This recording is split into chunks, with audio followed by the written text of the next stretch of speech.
어, 오늘 말씀 요한복음 13장 34절에서 35절입니다.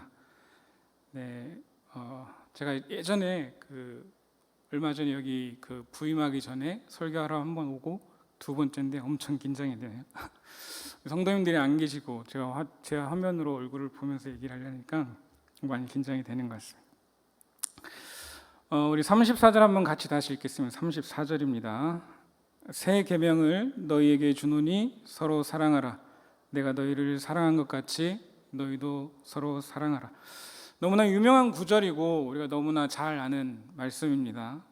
먼저 이 말씀을 하신 것은 그 배경을 먼저 한번 생각해 보려고 하는데, 예수님께서 십자가를 지시기 마지막 전에 마지막 날 밤에 제자들과 마지막 만찬을 마치시고 그 예수님이 제자들의 종이 되셔서 그들의 발을 씻어주시고, 그리고 이제 가룟 유다가 예수님을 고발하기 위해서 밖으로 나간 뒤에 예수님께서 남아있는 제자들을 향해서 하신 말씀입니다. 새 계명을 너희에게 주노니 내가 너희를 사랑한 것처럼 너희도 서로 사랑하라, 이렇게 말씀하셨습니다.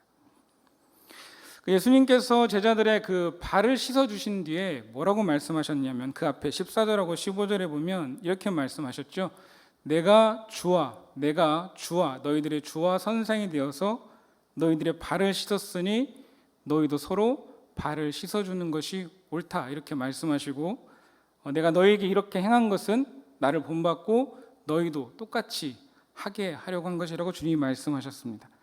우리가 많이 들어서 알고 있는 것처럼 당시 유대 사회에서 이 발을 씻어주는 것은 집안의 가장 낮은 종들이 하는 일이었습니다. 그런데 예수님은 그들의 스승이셨고 그들의 주님이셨고, 그들이 아직은 잘 모르지만 그들이 고백했던 것처럼 그들의 하나님이고 하나님의 아들이었습니다. 그런 예수님께서 가장 낮은 비천한 종이 하는 일을 직접 제자들에게 행하셨던 것입니다. 그리고 그런 주님을 본받으라고 가르치셨습니다. 그러니까 우리가 예수님처럼 다른 사람을 사랑한다는 것은, 우리 그리스도인들에게 서로를 사랑하라는 것은 서로에게 종노릇하라, 이 말씀을 그 안에 가지고 있는 뜻인 것이죠. 쉽지 않은 일이겠죠.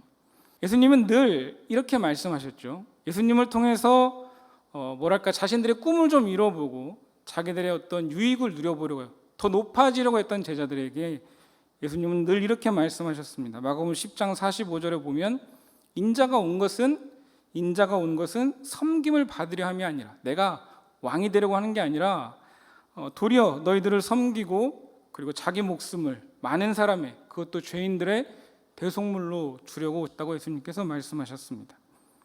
그 모습을 사도 바울은 이렇게 말씀하죠. 빌립보서 2장 6절에서 8절까지 그는 근본 하나님의 본체시나 하나님과 동등됨을 취할 것으로 여기지 아니하시고 오히려 자기를 비워 종의 형체를 가지사 사람과 같이 되셨고, 사람의 모양으로 나타나사 자기를 낮추시고 죽기까지 복종하셨으니 그 십자가에 죽으셨다, 이렇게 말씀하셨습니다.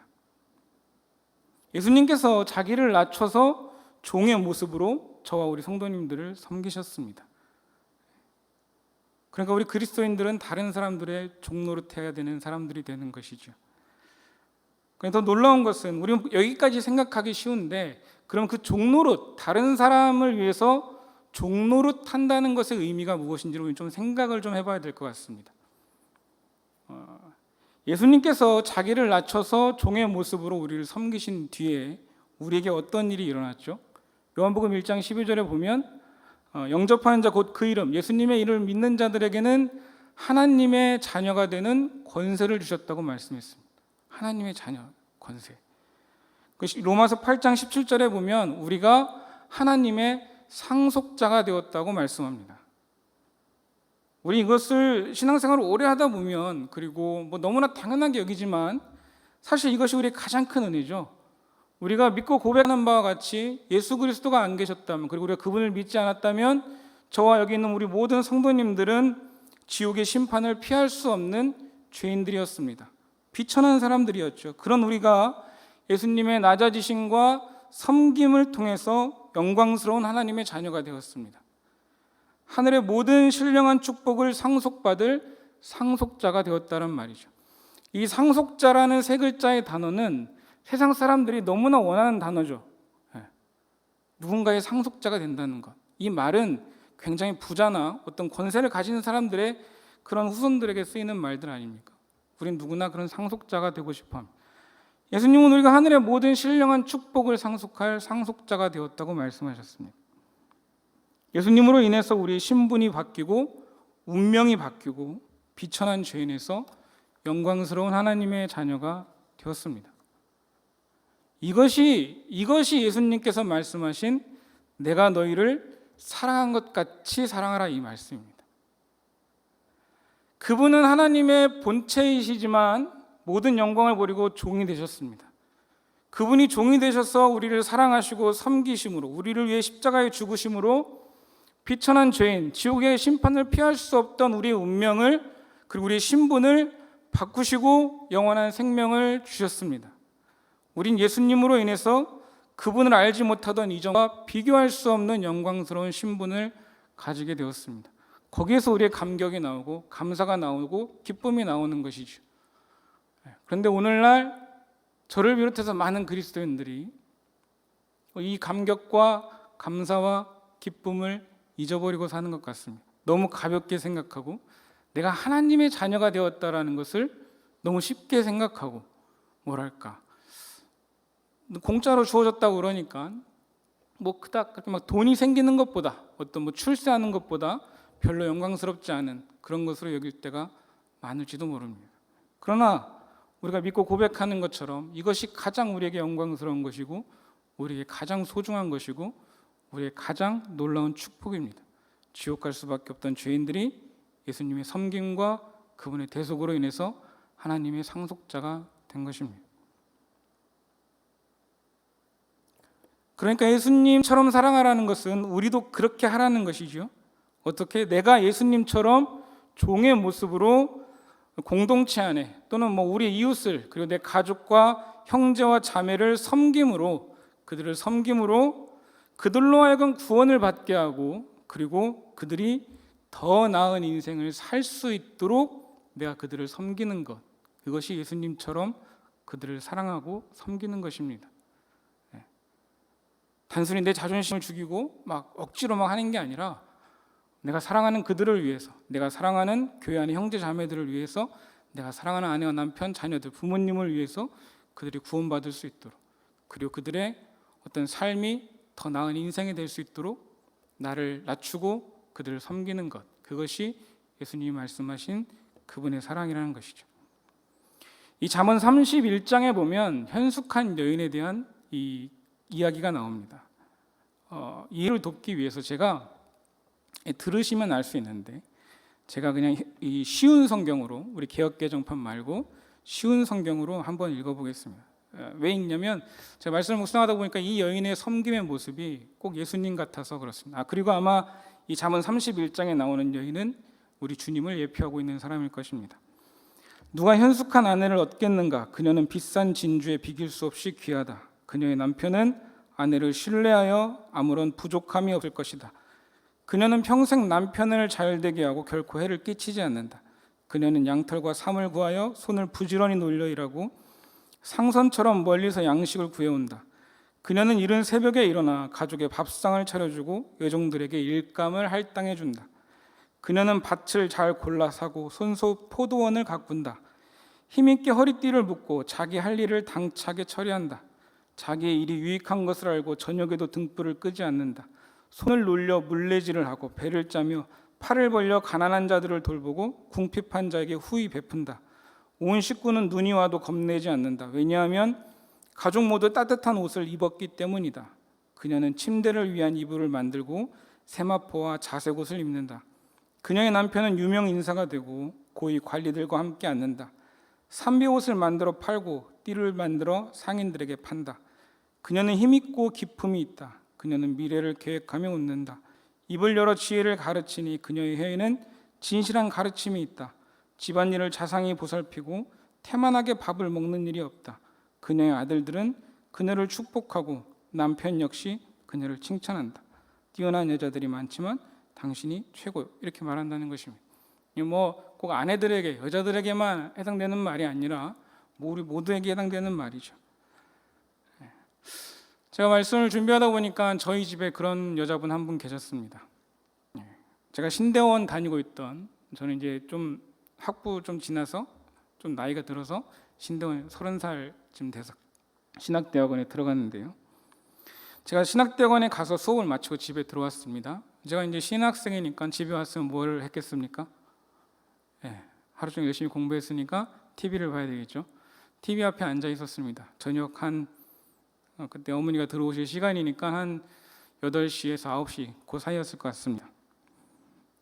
제가 TV를 보고 있다가, 거실에서 TV를 보고 있다가 그날 퇴근하시고 들어오신 어머니의 이 움직임을 그날 유독 살펴보게 되었습니다. 그리고 많은 생각을 하게 되었습니다. 저희 어머니께서는 이 고속도로 휴게소 아시죠? 천안 가다 보면 망향휴게소라고 좀 큰 고속도로 휴게소가 있는데 거기서 근무를 하셨습니다. 지금 정년 퇴직하셨고요.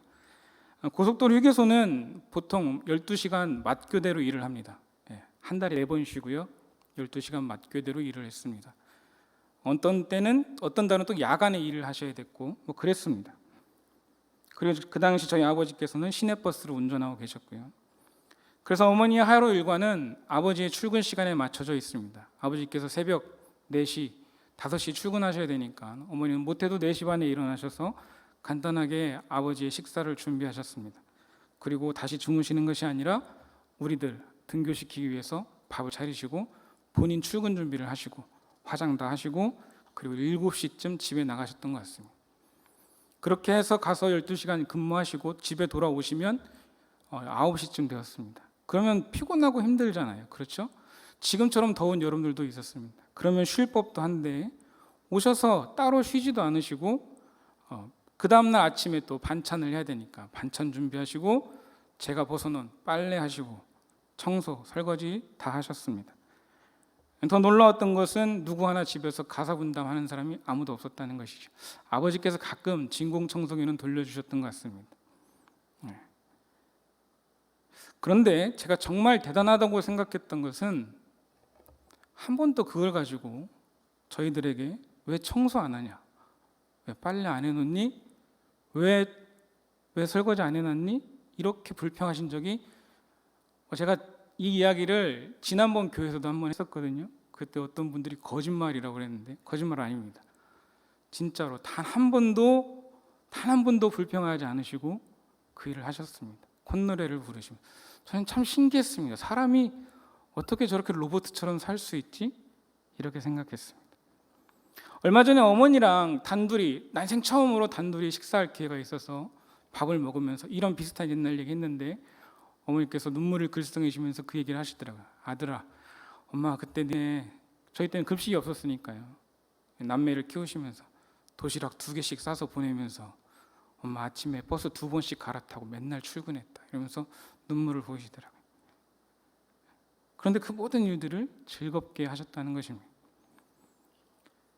돌아보면 그게 저희 어머니만의 이야기는 아니겠죠. 저희 장모님도 그렇게 사셨을 것이고 여기 계신 우리 권사님들, 특별히 그 시대의 어머니들은 아마 다 그렇게 사셨을 거라고 저는 생각합니다. 어디 어머니들 뿐이겠습니까? 그 시대의 아버지들은 다 당신의 자녀들만큼은 가난하게 살지 않게 하기 위해서 정말 허리띠를 졸라매며 정말로 열심히 일하셨을 것입니다. 제가 잊혀지지 않는 말이 있는데 저희 어머니께서 가끔 아버지 이렇게 자랑을 하시면서 하시는 말씀이, 저희 집이 참 가난했을 때 그 아버지께서 신발을 사시면 오래 신으시기 위해서 꼭 그 구두 수선집에 가서 아직 그냥 새 신발인데 그 새 신발을 한 번 더 꼬매가지고 오셨다. 이거 오래 신으려고. 뭐 좋은 신발이나 사셨겠어요? 모르겠어요. 그렇게 꼬매면 오래 신었는지는 잘 모르겠는데 그러셨다고 하셨습니다. 그 덕에 우리 세대가 이렇게 많은 것들을 누리고 있는 것이겠죠. 감사가 사라진 시대가 되어버렸습니다. 그런 어르신들의 생각, 그 헌신, 사랑을 생각하면 우리는 감사할 수 있어야 되겠죠. 여러 가지 이유 말들이 있지만 우리가 이런 멋진 예배당에서 예배 드릴 수 있는 것들도 우리 다 윗세대 목사님들과 우리 장로님들, 권사님들, 또 우리 성도님들의 헌신이라고 저는 생각합니다. 그리고 그렇게 헌신하셨던 우리 부모님들의 그 사랑이 바로 주님의 사랑의 표본이라고 저는 확신합니다. 그러니까 사실 제가 설교하지 않아도 우리 권사님들, 장로님들, 안수집사님들 다 또는 부모님으로 살고 계신 분들은 이미 다 어느 정도 예수님처럼 사랑하는 법을 다 알고 계시는 것이지. 며칠 전에 저희 아들이 장난감, 정말 좋아하는 장난감, 이 이름이 콰지인데 혹시 아세요? 옥토넛에 나오는 콰지인데 뭘 하다가 저한테 신경질이 나서 옥토넛을 저한테 이렇게 던졌어요. 근데 제가 아프진 않고 옥토넛 다리가 부러졌습니다. 눈물을 펑펑 흘리면서 자기가 가장 좋아하는 장난감인데 부서졌다고 다시 사달라고 막 그러더라. 제가 화가 났죠. 아니 감히 건방지게 아빠한테 장난감 던져놓고 지가 망가뜨려 놓고 안 사준다고, 절대 안 사준다고 윽박을 지르고 지웠습니다. 근데 밤에 갑자기 그럴까라고 생각해. 저희 아들은 아침에 해결되지 않는 불만이 있으면 자다가 울면서 깨더라고요. 깼는데 이 아이가 평소 울어먹어 달려요. 평소 같았으면 막 다시 이렇게 다시 이렇게 막 해가지고 지웠을 텐데 눈물을 펑펑 흘리면서 아빠 제발 사주세요, 제발 사주세요, 제발 사주세요. 그 말에 제가 그 다음날 저랑 아내랑 바로 핸드폰을 열고 옥토넛을 네이버에서 주문했습니다. 네. 그게 우리 사랑이죠. 네. 그러니까 저는 아직 멀었지만 부모로 살고 있는 우리들은 예수님처럼 사랑하는 방법을 모르지 않습니다. 다 알고 있죠. 이제 그걸 좀 확장시켜서 교회 공동체와 이웃을 향해야 되겠죠. 늘 설교의 자리에 서서 예수님의 사랑을 말하는 목사지만 이 부모님들의 그런 모습들, 우리 어르신들의 모습들 앞에 서면 사실 입술이 많이 부끄럽습니다. 제가 집에서 하는 모습을 보면 그런 부모님들 발끝에 미치지도 못하기 때문에 그렇죠. 예수님께서 우리에게 보여주셨던 그 사랑과 헌신, 섬김이 다시 한번 절실한 시대가 되었습니다. 코로나19로 인해서 이 가정도 사회도 특별히 교회 공동체도 너무 힘들어졌습니다. 경제적으로도 힘들어졌지만 가장 큰 문제는 이 마음이 상했다는 것이죠. 관계가 무너졌습니다. 코로나 처음 창궐했을 때 많은 얘기들이 있었잖아요. 이혼도 늘어난다. 집에 너무 오래 있다 보니까 이혼도 좀 늘어난다. 막 이런 말도 있고. 집에 너무 오래 있다 보니까 자살하는 청년들도 많아졌다. 이런 얘기도 있었습니다. 마음과 관계가 너무나 많이 무너졌습니다. 세상은 계속 갈라지고 분열하고 서로 옳다고 소리 지르며 싸우고 있습니다. 모르겠어요. 제가 어른이 돼서 그런지 모르겠지만 제가 초등학교 때까지만 해도 나라에 무슨 일이 생기면 그때 정치 이런 거 별 관심이 없었으니까 어쨌든 온 국민이 한 마음이 되어서 그걸 해결하려고 노력했던 것이 우리 민족이었던 것 같습니다. 그런데 지금은 그렇지는 않은 것 같아요. 막 서로 갈라지고 네가 옳다 내가 옳다 막 싸우고 있습니다. 가정 안에도 똑같겠죠. 코로나19가 교회 안에 불러온 위기 중에 하나가 바로 세대 간의 더 큰 갈등을 만들어낸 것입니다. 물질적으로 너무 풍족하지만 마음은 한없이 삭막해지는 것이 지금의 시대입니다. 교회들은 어떻습니까? 이 교회들마다 상처 없는 교회가 하나도 없습니다. 웃음, 감격, 감동과 눈물, 감사와 기쁨이 사라지고 형식적인 예배 생활만 남아있는 교회들이 너무 많습니다. 이럴 때 가장 필요한 게 뭐죠? 가장 필요한 게 뭡니까? 바로 주님이 우리를 사랑하신 것처럼 서로 사랑하는 것입니다. 우리 그리스도인들은 누구보다 그래야 되죠. 다른 사람의 종 되는 것이 우리의 본분이기 때문에. 어떤 사람들은 이렇게 말하죠. 아니 사랑할 만해야 사랑할 것 아닙니까? 상황이 넉넉해야 헌신도 하고 섬김도 할 것 아닙니까? 라고 말합니다. 틀린 말입니다. 왜냐하면 예수님을 닮은 사랑, 예수님처럼 사랑하는 그것이 이 모든 일들의 치료제이고 해결책이기 때문입니다. 예수님께서 이 말씀을 하시는 상황을 잘 한번 생각해 보세요. 이게 좋은 상황입니까? 예수님이 이제 이 말 끝내고 나면 대적자들에 의해 잡혀갈 것입니다. 그리고 그 다음 날은 채찍에 맞으시고 침뱉음 당하시고 가시면류관 쓰고 십자가에 못 박혀 죽으실 것입니다. 제자들은 예수님 따라가겠다고 말했지만 다 도망갈 것입니다. 예수님 죽으실 것이고, 그리고 예수님이 받았던 핍박은 고스란히 이제 제자들에게 넘어올 상황이 되었습니다. 사실 제자들이 당했던 상황은 코로나19보다 더 심각한 상황이었죠. 그런 제자들에게 주님이 뭐라고 말씀하셨습니까? 이렇게 하면 돈 벌 수 있고, 이렇게 하면 권세를 얻을 수 있고, 이렇게 하면 사업이 잘 되고, 이렇게 말씀하지 않았습니다. 예수님이 그 상황에서 유언처럼 남기신 명령은 바로 내가 너희를 사랑한 것처럼 너희도 서로를 사랑하라는 것이었습니다. 사랑의 명령이었죠. 왜냐? 그것이 길이고 그것이 승리의 방법이기 때문에 그렇습니다. 이 척박한 세상에서 예수님의 제자들을 하나님의 자녀로 드러내고 하나님의 영광을 보이는 길이 바로 그 사랑에 달려있기 때문에 그렇습니다. 요한복음 오늘 우리가 읽었던 35절에 이렇게 말씀하죠. 너희가 서로 사랑하면 이로써 모든 사람이 너희가 내 제자인 줄 알리라고 예수님이 말씀하셨습니다. 그러므로 우리는 이 코로나19를 막 부정적으로만 생각하기 쉬운데요. 그러면 숨막혀 살 수가 없습니다. 저는 코로나19에도 긍정적인 면이 있을 수 있다고 생각합니다. 이 코로나19로 세상이 삭막해지고 척박해진 지금 이 시간 우리 그리스도인들에게는 기회입니다. 무슨 기회죠? 바로 사랑의 기회입니다.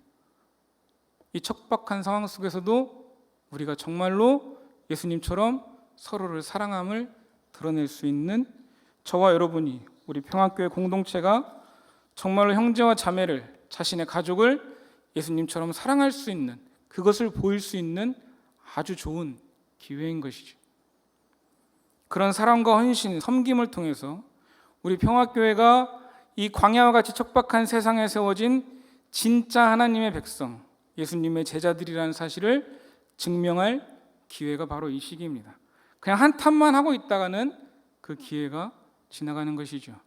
물론 빨리 지나가긴 했으면 좋겠습니다.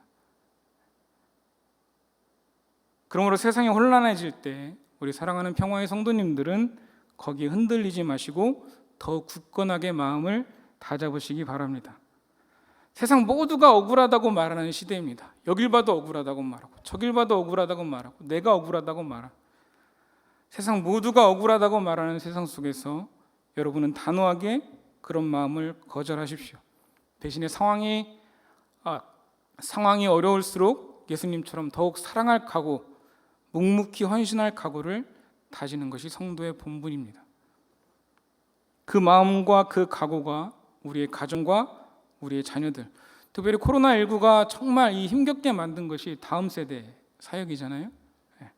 우리 자녀들 교회 공동체를 지키며 더 나아가 이 사회를 치유하는 빛과 소금의 역할을 감당하는 교회가 되도록 만들어 줄 것입니다. 이제 저는 우리가 예수님처럼 사랑하기 위해서 필요한 두 가지만 말씀드리고 설교를 마치려고 합니다. 첫 번째, 우리는 다른 사람을 사랑하기 위해서는 자기가 좀 자격을 갖출 필요가 있습니다. 제가 이렇게 좀 지내보니까 자기가 먼저 온전한 사람이 돼야 되죠. 내가 먼저 온전한 사람이 안 되면 다른 사람을 사실 사랑하기가 쉽지 않아요. 마음이 삐뚤어져 있는데 어떻게 다른 사람을 사랑할 수가 있습니까? 나 하나 스스로 감당하기 어려운 사람이 어떻게 헌신하고 섬길 수 있냐는 것입니다. 그러므로 정말 주님을 따르기 원하는 사람은 자기를 먼저 잘 돌볼 줄 알고 관리하고 그럴 줄 압니다. 첫 번째로 우린 건강관리를 좀 해야 됩니다. 왜 그렇죠? 다른 사람을 예수님처럼 섬긴다. 말은 정말 좋지만 이거 하려고 하면 이 섬김과 헌신이라는 것은 반드시 우리의 육체적인 수고와 노동을 요구하기 마련입니다. 그렇죠? 특별히 우리 어머니 되시는 우리 여자 집사님들, 권사님, 이 수고가 엄청 크잖아요. 이 섬김과 헌신에는 육체적 수고가 빠질 수가 없습니다. 그러므로 건강을 잘 관리하시기 바랍니다. 운동도 열심히 하시고, 제가 새벽기도 나오다 보니까 새벽 막 4시인데도 벌써 나와서 이 공원에서 이렇게 운동하시는 어르신들이 계시더라고요. 운동도 열심히 하시고, 먹는 것, 마시는 것도 절제하시고, 또 하나님께 특별히 건강의 축복을 구하시기를 바랍니다. 특별히 지금도 이렇게 백합화처럼 아름답게 교회를 지키고 계신 우리 장로님들, 권사님들, 우리 어르신들, 그동안도 너무나 교회를 위해서 수고하고 헌신하셨지만 한 번 더 교회를 위해 헌신의 기도가 필요한 때가 되었습니다. 우리 평화교회의 다음 세대 운명이 한 번 더 우리 어르신들의 기도에 달려 있는 것 같습니다. 그러면 항상 건강하시기를 축복합니다. 제가 3040 담당이라고 하는데 우리 젊은이들은 뭐 해야 되겠습니까? 주어진 건강을 가지고 세상의 향락을 즐기는 일이 아니라 하나님과 교회 공동체와 그리고 우리 가정을 위해서, 우리 자녀들을 위해서, 또 그동안 수고해 오신 우리 어르신들을 위해서 우리가 대신 헌신해야 될 때가 되었습니다. 우리가 예수님처럼 사랑하기 위해서 필요한 또 한 가지가 있는데 그것은 바로 성령 충만입니다. 왜 그렇습니까? 사랑이라는 말은 굉장히 낭만적으로 들리지만 결혼해 보신 분들은 다 아시잖아요. 그렇게 낭만적이지 않습니다. 사랑이라는 것은 때로 우리에게 극심한 마음고생을 불러올 때가 있기 때문이죠. 다른 사람을 사랑하다 보면 자신의 마음을 상하게 해야 할 때가 있습니다. 참아야 될 때가 있죠. 하고 싶은 말을 안 해야 될 때가 있고 하지 말아야 할 행동들이 있습니다. 상대를 향한 인내가 없는 사랑은 존재하지 않습니다. 그러나 문제는 그게 내 안에 쌓이고 쌓이다 보면 화병도 되고 요즘은 뭐 우울증도 되고 뭐 폭발하는 날도 있는 것이지요. 우리는 약한 존재들입니다.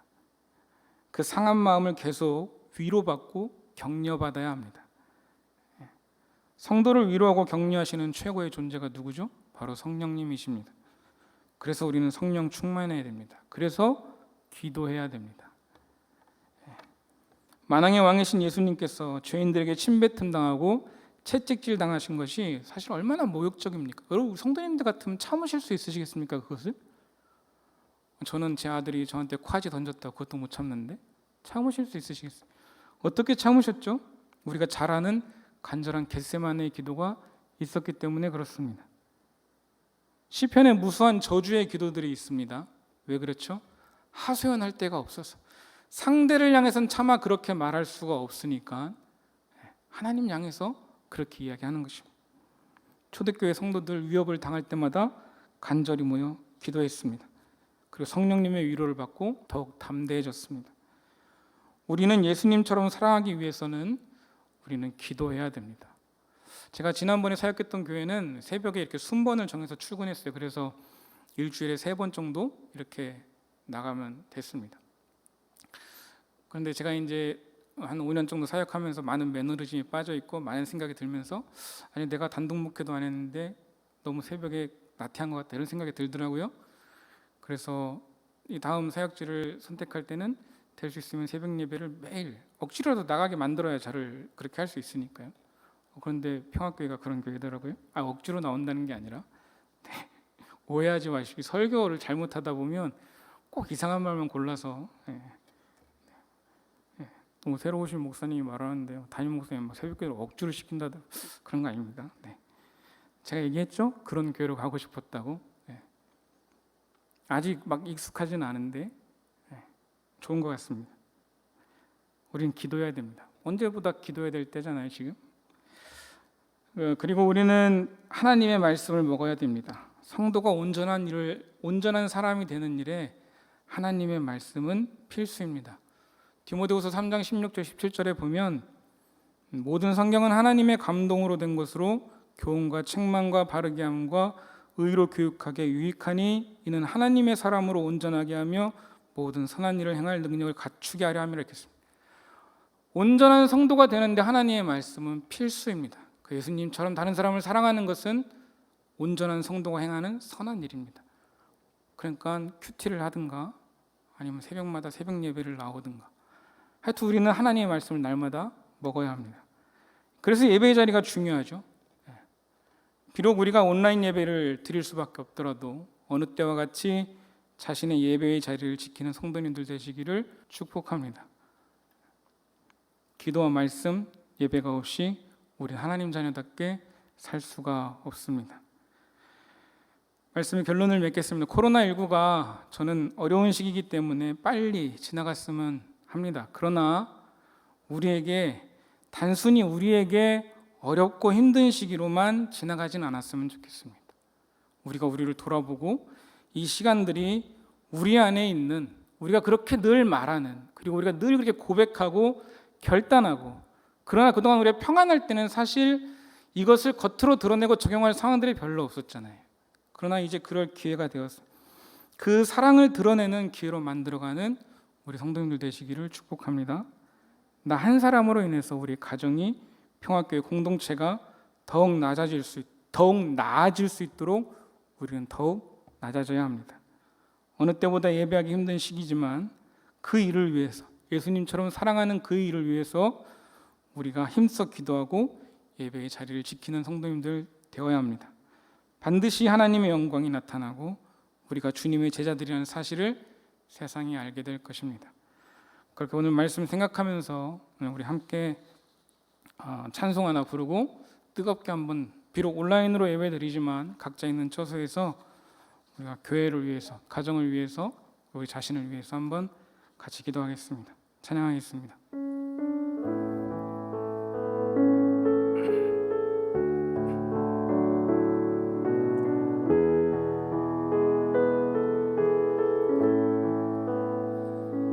당신